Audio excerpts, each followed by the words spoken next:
हर खबर पर होगी आपकी पकड़। डाउनलोड कीजिए ABP live app. Delhi Mumbai edition की शुरुआत करेंगे मुंबई की बड़ी खबर के साथ। बड़ी खबर मुंबई से बता दें आपको, महाराष्ट्र के सीएम उद्धव ठाकरे ने बड़ा ऐलान किया है।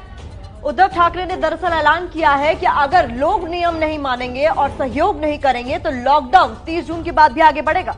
सीधे सीधे साफ कर दिया लोगों से कि नियमों का पालन करिए, अगर नियमों का पालन नहीं करेंगे तो लॉकडाउन आगे बढ़ाया जा सकता है। अगर आप मुंबई में रहते हैं, आपको वहां से आना जाना है तो संभल जाइए। एयरपोर्ट, रेलवे स्टेशन और बस स्टैंड पर भीड़ लगाने से बचिए, क्योंकि भीड़ कोरोना की ऑक्सीजन है।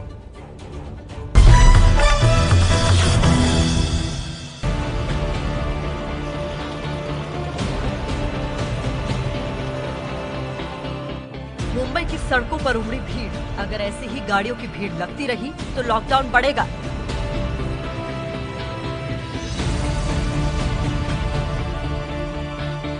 मुंबई के मरीन ड्राइव पर भीड़, अगर लोग ऐसे ही सैर सपाटे पर निकलते रहेंगे तो लॉकडाउन नहीं हटेगा।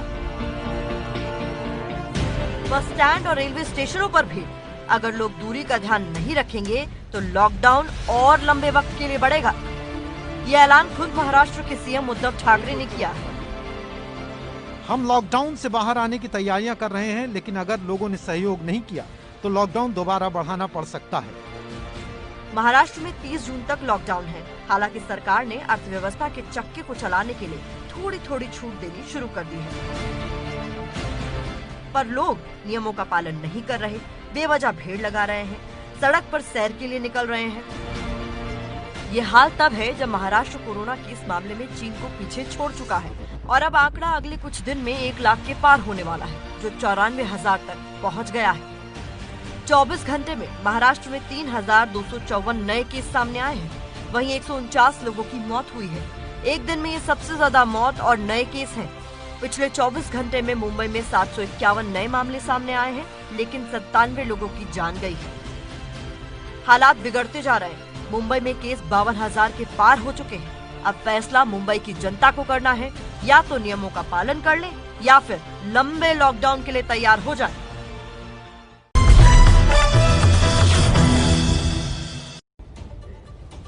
तो ये मुंबई वालों को तय करना है कि उन्हें लॉकडाउन और बढ़ाना है या फिर सहूलियत के साथ जीना है। अब आपको महाराष्ट्र में कोरोना मरीजों का अपडेट हम बता देते हैं, ताकि आप समझ सकें वहां की स्थिति क्या है।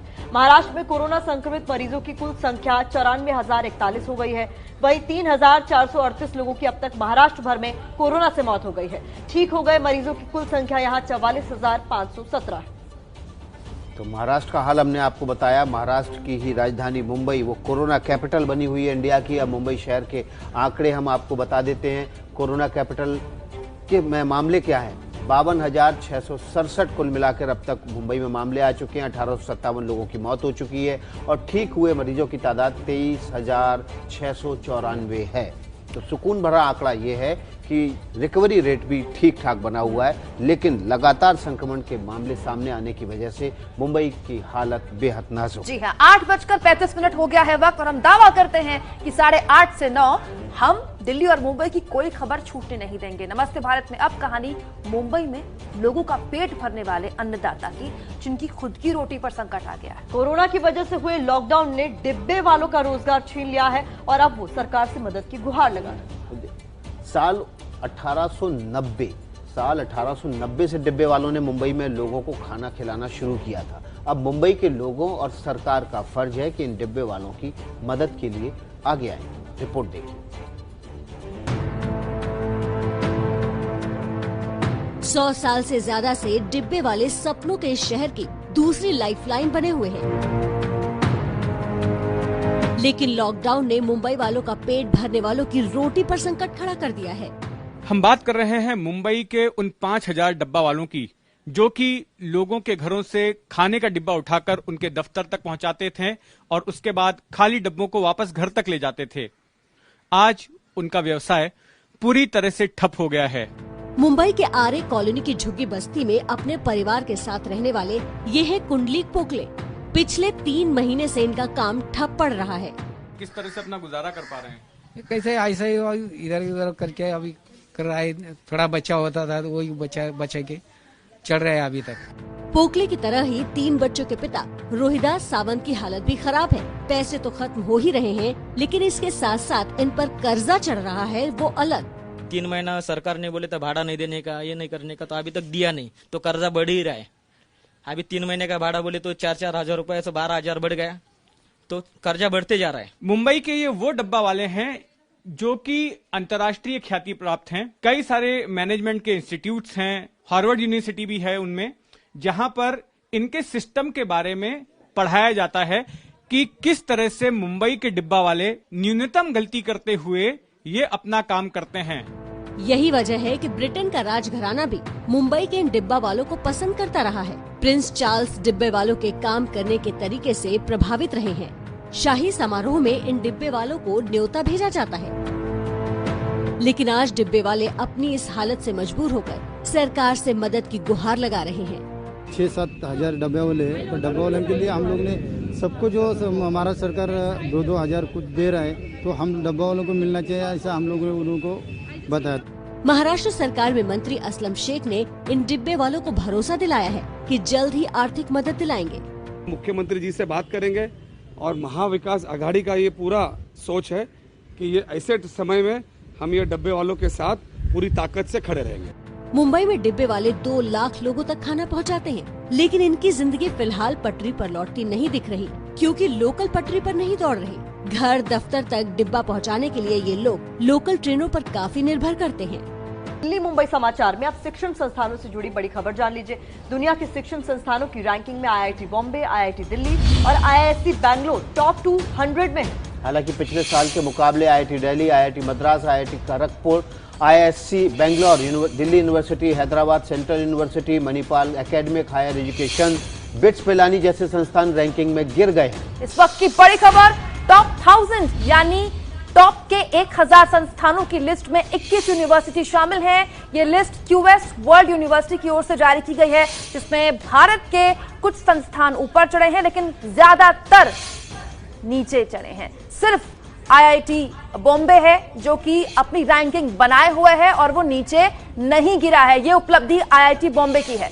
तो देखिए, दुनिया के शिक्षण संस्थानों की रैंकिंग में IIT बॉम्बे ने अपना जो आयाम उन्होंने हासिल किया वो बरकरार रखा है। इस वक्त यही बड़ी खबर आपके लिए। देश की शिक्षण संस्थाओं से जुड़ी हुई रैंकिंग हम आपको दिखा रहे हैं। दुनिया के टॉप 200 संस्थानों में से एक, जो देश के जो दुनिया के टॉप 200 संस्थानों में से, उसमें से भारत के संस्थानों की क्या स्थिति है। फिल्म स्टार संजय दत्त ने डिब्बा वालों को लेकर एक ट्वीट किया है। उनकी मदद करने के लिए कहा है, डिब्बा वाले दर्शकों से हमारी सेवा कर रहे हैं और कई सारे मुंबई वालों तक खाना पहुंचाते हैं। यही वक्त है कि हम सब साथ आकर उनकी मदद करें। तो एक्टर संजय दत्त ने ट्वीट किया है। याद दिला दे आपको, नमस्ते भारत में डिब्बे वालों को लेकर, उनकी बदहाली को लेकर ये दूसरी रिपोर्ट है। एक हफ्ते के अंदर दूसरी रिपोर्ट हमने दिखाई है। तो इसके बाद अब मुंबई में सेलिब्रिटी सामने आई हैं और वो खुद कह रही है कि हमें मदद करनी चाहिए। अब कोरोना को हराने में लगे मुंबई के 2 डॉक्टर्स के जज्बे और जुनून की कहानी देखिए। अप्रैल में दोनों डॉक्टरों की शादी करनी थी, लेकिन मरीजों के इलाज के लिए इन्होंने अपनी शादी तक टाल दी। शादी टाल दी। बहुत सारे लोग आपने देखा क्वारंटीन सेंटर में शादी कर रहे हैं, लेकिन इन लोगों ने अपने धर्म को, फर्ज को सबसे आगे रखा और शादी टाल दी। डॉक्टर संदीप पुराने और डॉक्टर हिमांगी देवराज ने अब शादी कर ली, लेकिन अभी भी हनीमून से पहले इनके लिए ड्यूटी जरूरी है। मुंबई का हौसला बढ़ाने वाली ये रिपोर्ट।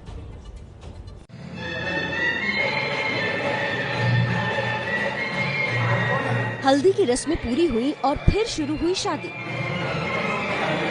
मास्क पहने ये दूल्हा दुल्हन डॉक्टर संदीप पुराने और डॉक्टर हिमांगी देवराज हैं, जिन्होंने मुंबई के मंदिर में बेहद सादे ढंग से और कम मेहमानों के साथ शादी की।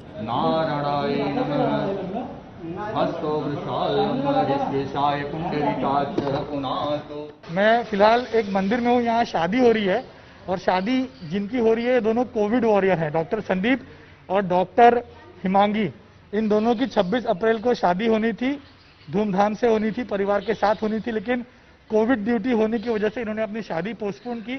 दोनों की शादी 2.5 महीने पहले होनी थी, लेकिन कोरोना के मरीजों के इलाज में लगे इस डॉक्टर जोड़े ने शादी टाल दी। दोनों मुंबई के बाला साहेब ठाकरे ट्रॉमा सेंटर में नियुक्त हैं। तो अभी सब लोग पीछे पड़े थे कि अभी शादी कर लो 14 जून को। ऐसे मुहूर्त भी निकाला था, नॉर्मली घर पे आ जाओ शादी करो। फिर हमने सबके बारे में सोचते हुए ये फैसला किया कि हम लोग यही शादी कर लेंगे। कमाल का जज्बा है इन डॉक्टरों का, जो शादी के बाद हनीमून पर नहीं जाएंगे और जल्द ड्यूटी पर लौटेंगे। आज हमारी रात को 2 बजे से ड्यूटी है, 2 से सुबह 8 तक, तो ड्यूटी तो जाना ही पड़ेगा आज जी। जब तक लड़ाई चलेगी तब तक इसी तरह ड्यूटी करेंगे जी। जब तक अपना कोरोना का संकट है सबके ऊपर, तब तक ड्यूटी जारी रहेगी हमारी। कोरोना वॉरियर्स कपल की तस्वीरें अब सोशल मीडिया पर सुर्खियां बटोर रही हैं और लोग मुंबई के इन डॉक्टरों की जमकर तारीफ कर रहे हैं। देव देव महादेव त्रिकालज्ञ महेश्वर करुणाकर देवेश भक्तानुग्रह कारक। 8:43 हो रहे हैं। अब एक ऐसी बिस्किट की बात करने जा रहे हैं जो आपका हमारा कभी न कभी चाय का साथी रहा है और कोई न कोई प्यारी मीठी याद इससे जरूर जुड़ी है। लॉकडाउन के दौरान मुंबई की मशहूर बिस्किट कंपनी पार्ले जी ने भारी मुनाफा कमाया है। 80 साल में पहली बार, पिछले 80 साल में पहली बार पार्ले जी ने सेल 80 से 90% बढ़ाई है। मुंबई के समाज सेवियों की माने तो लॉकडाउन के दौरान उन्होंने मजदूरों को लाखों पैकेट्स बांटे हैं पार्ले जी के। और मुंबई क्यों, दुनिया भर से जब तस्वीरें आई, देश भर से जो तस्वीरें आई श्रमिकों को बिस्किट बांटने की, सबके हाथ में पार्ले जी ही था।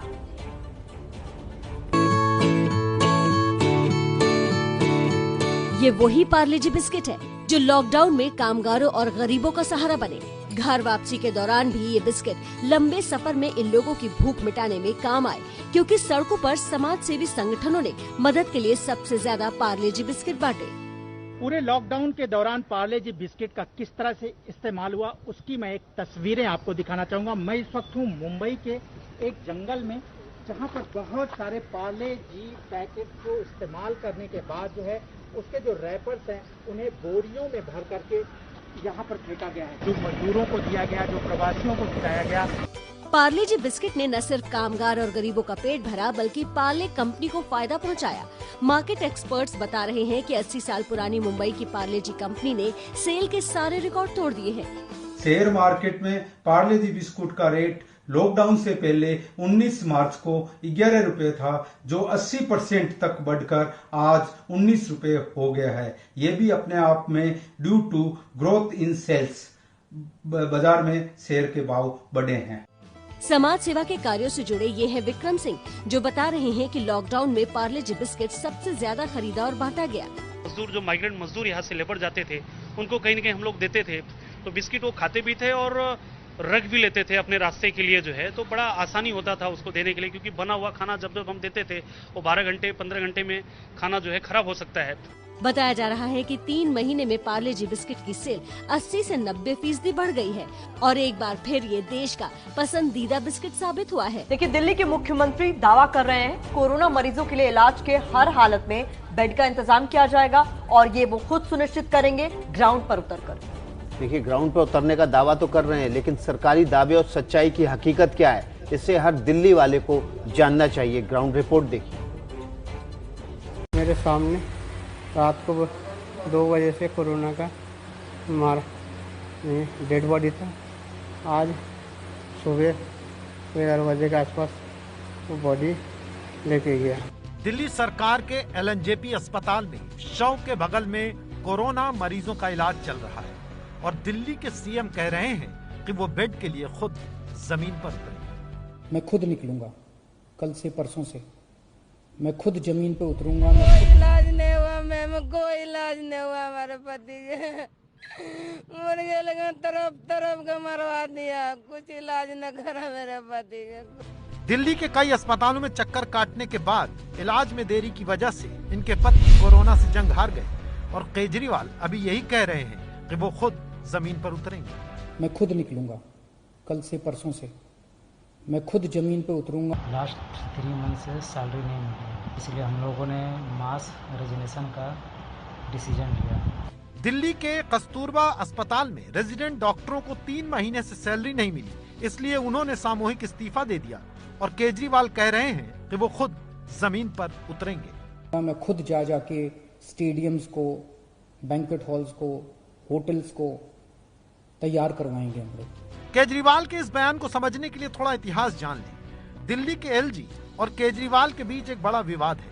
विवाद की बुनियाद में केजरीवाल का एक फैसला है, जिसमें उन्होंने दिल्ली के अस्पताल दिल्ली वालों के लिए तय कर दिए थे। एलजी ने इसे संविधान का उल्लंघन बताकर पलट दिया।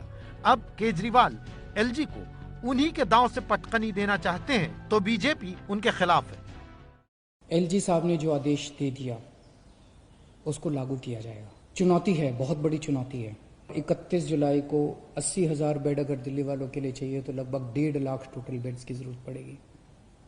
बहुत ज्यादा बड़ी चुनौती है। वो हर निर्णय लेते हैं, उसको वापस लेना पड़ता है। दिल्ली वाला जो निर्णय उन्होंने किया था दिल्ली के अस्पतालों का, और दिल्ली वाले ही इलाज कराएंगे, बाहर वाले नहीं करवाएंगे, आज उपराज्यपाल ने उसको रिवर्स कर दिया और उन्होंने भी स्वीकार कर लिया। तो वो थूक के चाटने वाला ही उनका निर्णय होता है।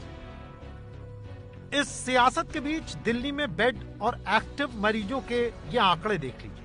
दिल्ली के कोरोना अस्पतालों में कुल 8,872 बेड हैं, वहीं फिलहाल 19,581 एक्टिव केस हैं, जो बेड से करीब 2 गुने हैं। इससे भी डराने वाली बात यह है कि दिल्ली में 100 टेस्ट किए जाते हैं तो 27 लोग पॉजिटिव निकल रहे हैं, यानी कोरोना से संक्रमित होने की दर बहुत ज्यादा है।